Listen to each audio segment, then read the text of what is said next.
অর্জুন দাসের লেখা শিকার কাহিনী। এক বনে এক বাঘিনী ছিল, তার ছিল এক বাঘ।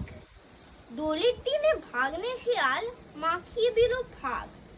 বাঘ বললে, ভাগ কি বিচ্ছিরি রং লাগালি, হচ্ছে ভীষণ রাগ।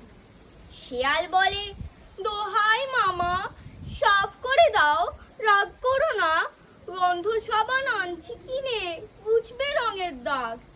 হেচ্চ করে হেঁচে বলে বাঘিনী, আমি কিন্তু রাগিনী।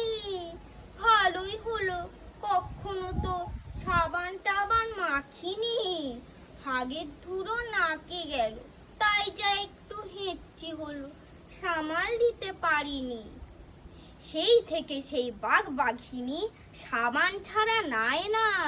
সেই বনে আর কেউ কখনো বাঘের গন্ধ পায় না।